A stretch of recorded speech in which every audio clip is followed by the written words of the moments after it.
Hey guys, Mr. Klein here, and we are going to do a two-lesson in one thing with about lessons about the Qin and Han Dynasties in China. So let's go ahead and let's get going with this. Now, the last time we were talking in the last lesson, we were talking about the the Zhou Dynasty rather, and the Zhou Dynasty ended with it falling apart through what we called the Warring States period. And the Warring States period marked a time in China where no government ruled the land. What ended up happening was you had, and we'll look at this map, a bunch of different kingdoms fighting it out in China. And so from about 450 BC all the way until the 200s, you had all these different kingdoms taking over. And the one that you end up seeing taking over here by 220 BC was the Qin Dynasty. They were this little red group right here. They were more western China. And slowly but surely they took over under the leadership of a general. And the general's name was Ying, and he was a particularly crafty king and general, and once he united all of China under his rule, he gave himself, as all nice modest kings do, the title of Shi Huangdi, or the first emperor. And that's what's important to know about Ying, or Shi Huangdi as he's known in history.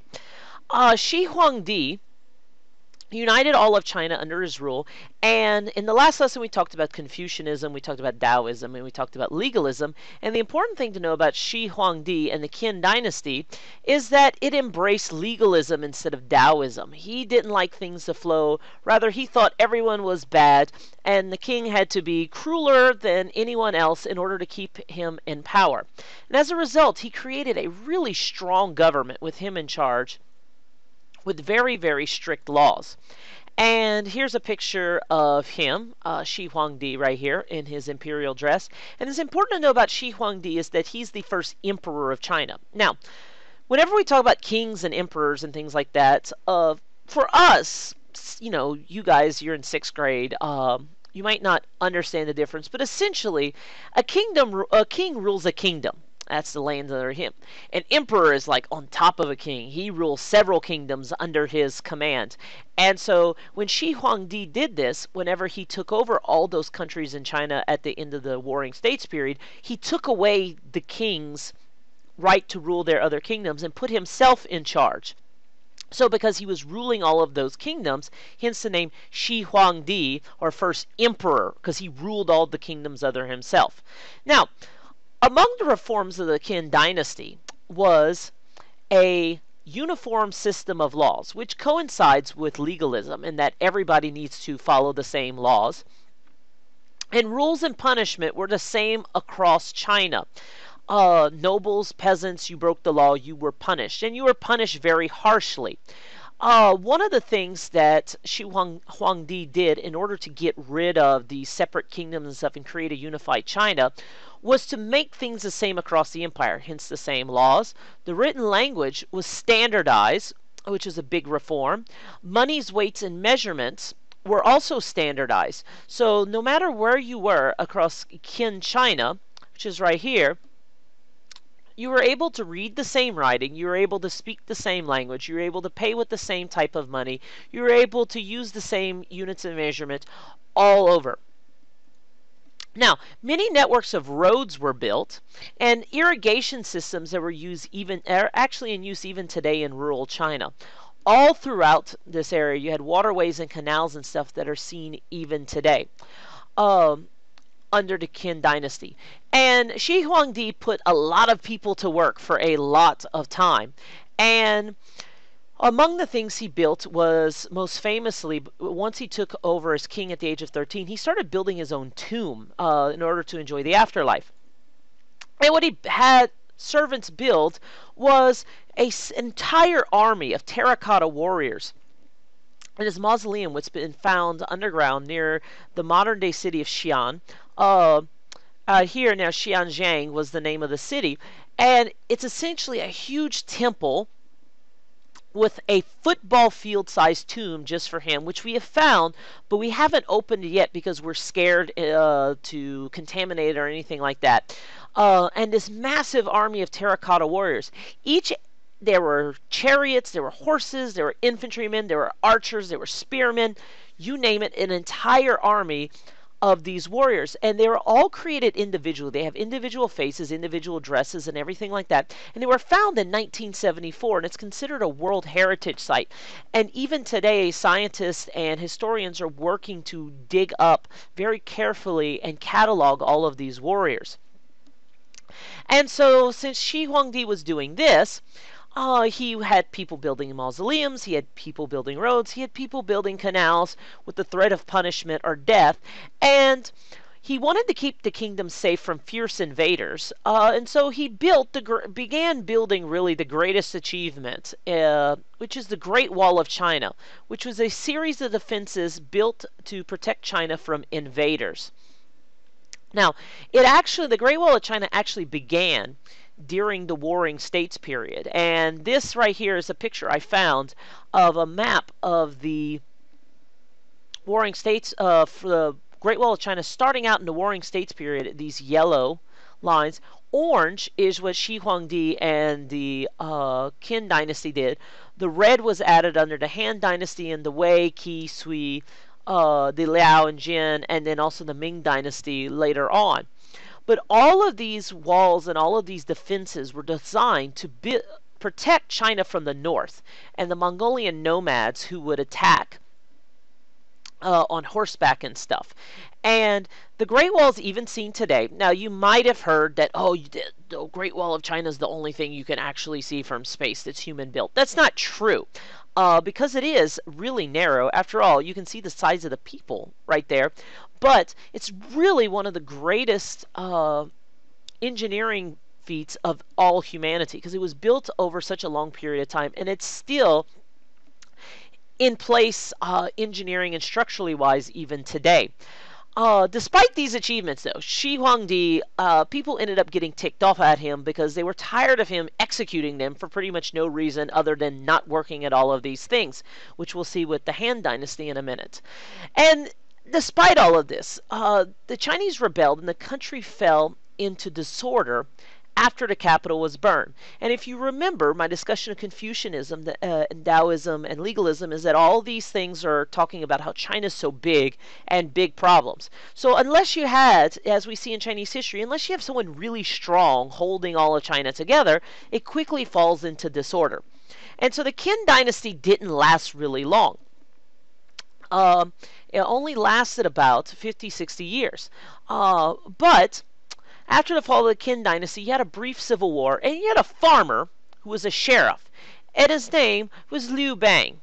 And Liu Bang was, at the end of the Qin dynasty, he was told to bring some convicts to go work at building the terracotta warriors.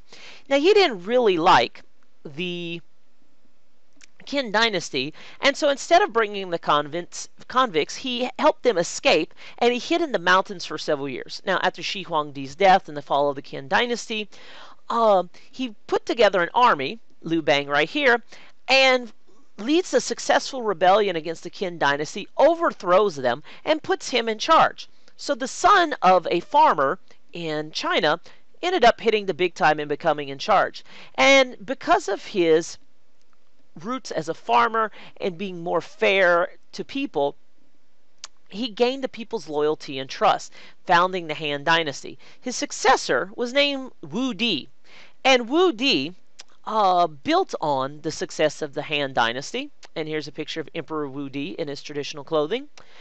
And he made an important change in Chinese history. He made Confucianism the official philosophy of the government, replacing legalism. So instead of strict laws and stuff, he said that people should follow their moral guides and things like that in order for it to be successful. And he established something really important. And in order to work for the government, people actually had to pass a test based on Confucian teachings. And if you passed this test, which over 90% of all applicants would fail, you would be given a job for life.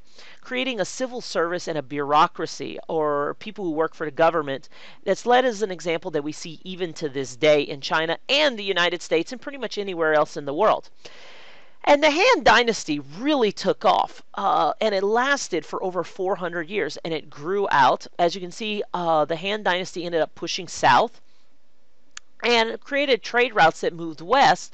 And during the Roman Empire, which we'll talk about later, the Han Dynasty and the Roman Empire actually made contact with each other through trade and stuff like that. And so, the Han Dynasty set off a golden age for ancient China. Now, the establishment of the Han Dynasty and the establishment of Confucianism, a firm social order took hold. Now, if you remember from a previous lesson about ancient China, you had the nobles on top, the king on top, nobles, merchants, farmers, slaves, like normal. But after the nobles, under the Confucian idea that people should work hard and people should be valued for their hard work, peasants and farmers were the second highest class after the nobles. But because they only bought and sold things and didn't do hard work, merchants were considered the lowest, even though they still made a lot of money. Just because you made a lot of money didn't mean you were respected during Han Dynasty China. And in the Han Dynasty, the family became the center of Chinese society, and the concept that the family, with the father, mother, children, was kind of the center of the Chinese society that grew out all the way to the emperor ruling China like his own family, kind of set place. Children were supposed to follow good Confucian ideas like respecting their elders, and the father held absolute power, much like the emperor. And because of Chinese beliefs and stuff, the Chinese families valued boys more highly than girls. You couldn't have an empress rule China officially, just like a father couldn't rule. A mother couldn't rule a Chinese family. So boys were respected more highly than girls. They had the more important jobs, and women and girls didn't have as many rights.